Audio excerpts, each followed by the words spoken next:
Photography lockdown creative challenge time again, and this time the theme is Because the Night. You guessed it, it's all about night photography. What is a photography lockdown creative challenge? Click the little link up here to find out. Come and give your creative photography a workout. It's the gym for your creativity.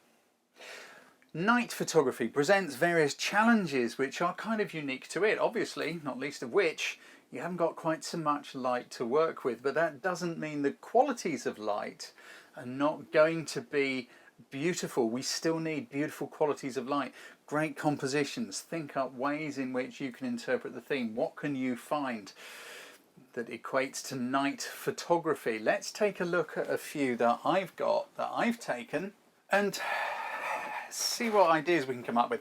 Now, first off, what is night photography? This is not night photography. This is a sunset. Very, very different creature. And this is not night photography either. It's another sunset. When we say night photography, I mean the sun has gone out of the sky. Blue hour is acceptable. Full black, full dark is acceptable, but we're not looking for sunrises or sunsets. This needs to be done after the sun has gone down. So what could you shoot? Well, I mean, you know, the possibilities are endless really, aren't they? Cities. You know, this is in a city centre. The thing that makes this kind of unique and strange is, look at that background. Can you see it's just slightly stripy? This is what makes it different. How often do you see a house at night against a stripy background? What is the stripy background? It's actually the side of a big concrete wall of a multi-storey car park. These are the sort of things to look out for. Plus, you know, light and all that stuff, interesting compositions that may work. We've got lots of threes going on here, haven't we? Look, down the bottom here we got 1, 2, 3, then we got the 3 posts, we got the 3 posters, and we got that wonky lamppost going on. It just makes it intriguing. You could go for a whole cityscape if you wanted at night. You know, this was in the north of Vietnam. It was very, very humid and hot. And that's why that search beam on top of the hotel there stands out so well. But, you know, you could do a nightscape across a city. Architecture within a city. This is the conference centre in Reykjavik. I think it's called the Harkla. I'm not sure. Could be wrong about that. But again, blue hour. Look, you see how the sky is much more interesting when it is blue. But you can see this is nighttime because all the street lights are on, all the interior lights are on. Corner of a building. You know, this is just an interesting shape, catching some street lights.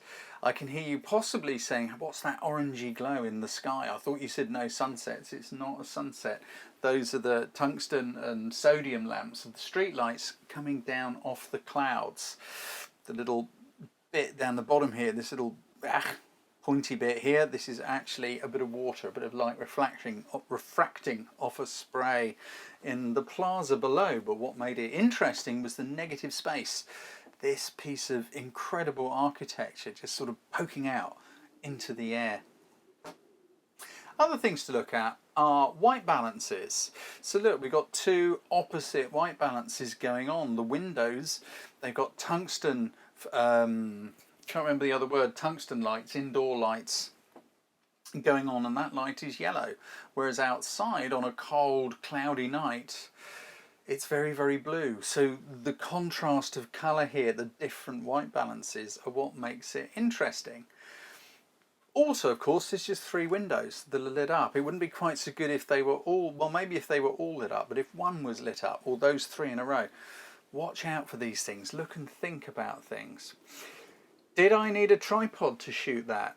Well, no. In this case, managed to lean against a wall and sort of jam the camera up against it to make sure it was nice and still and there was no camera shake. I just need to run back through these. This was on a tripod, this one here, to make sure nothing moved, because I needed to wait quite a long time until somebody appeared in this window here. This is another tripod shot. This one here, taken in Vietnam. There was no tripod and I'm upstairs in my hotel room and the window would not fully open. Like, you know, lots of high-rise hotels, they won't let you open the window completely in case someone decides they want to try and jump out. So this was taken handheld, leaning out of the window and then holding the camera hard against the wall so that I could make sure it wasn't wobbling. Also, of course, you can increase your ISO. There's nothing to stop you doing that. This is quite a high ISO. I don't know how high. It's well over 1,000. It's still fine. These are things to think about. You don't necessarily have to use a tripod. This one is, you can see, wet, shiny street. Again, it's blue hour. We're using the blue against the yellow of the lights, and this guy just walking up the wet street, the shiny cobbles going on down there. No tripod needed this time, because you can see the camera is sitting firmly on the floor, on the pavement. Look for things that are different, things that catch the eye. Again, a city centre and a construction site. Just as sort of blue hour is going on, look at the floodlights on those cranes lighting up the side of a hotel building. In that misty early morning light. It's before sunrise, it's very early, but the guys are at work doing stuff. And it's just something different, isn't it? Try and find things that are different, not every day, because when your brain sees the everyday, it goes, boring, you're boring me. Let's look for something that's slightly different. This is again nighttime. You don't have to see the sky to know that something is at night. This is Train Street in Hanoi in Vietnam. You look at this massive train thundering down in between the two little narrow rows of houses, and everybody's standing back out the way. But you still know it's nighttime. You can tell because of the light, because of the shadows. Very, very harsh, contrasty highlight and shade going on here. Yeah, I like this sort of documentary stuff. But again, nighttime.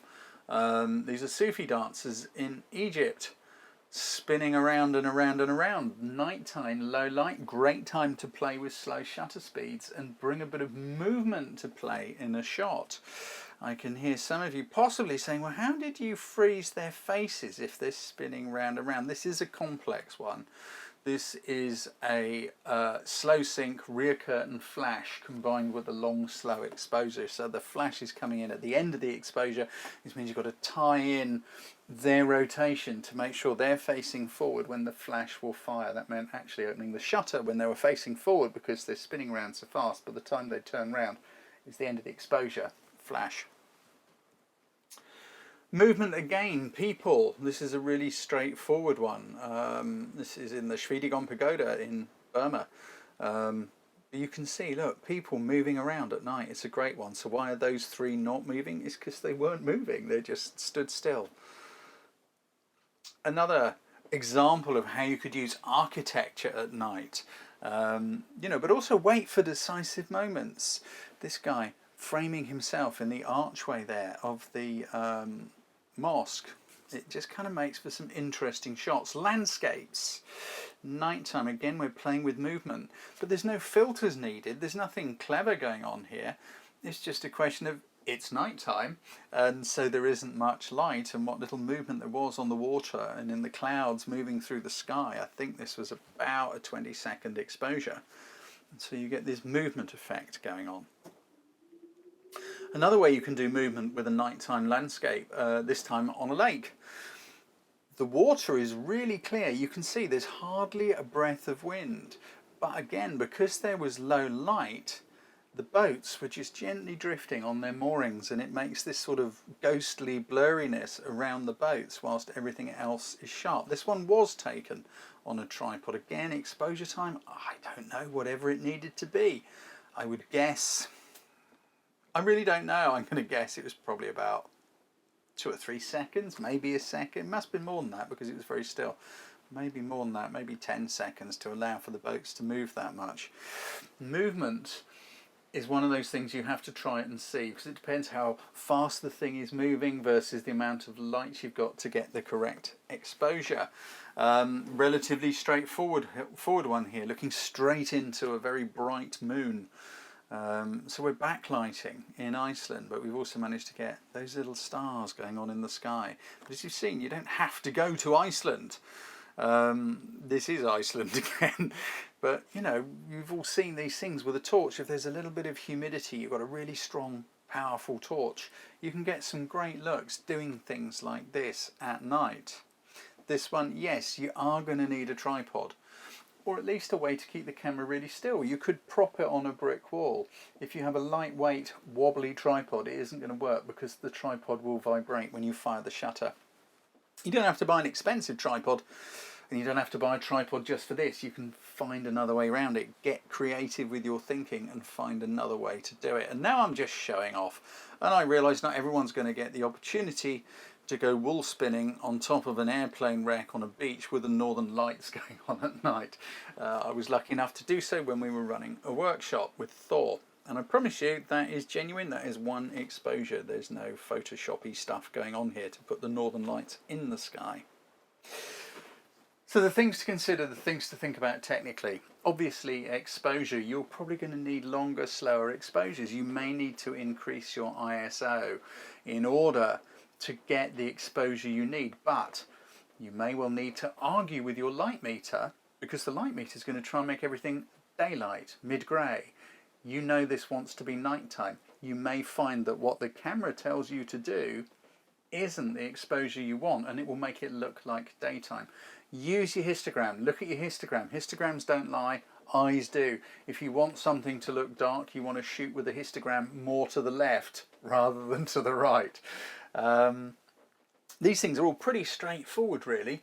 It's just good exercise, not only for your camera skills, but also, of course, for your creativity. Now, I know some of you may be thinking, oh, really? Night photography? I don't know how to do that. Go and give it a lash. That is how you work out with your creativity, by going and doing it, not by saying, I don't know how, and turning the TV on, okay? So go and get stuck in. Please do not upload archived images. Make sure you shoot for the challenge, because again, that's how you get a workout.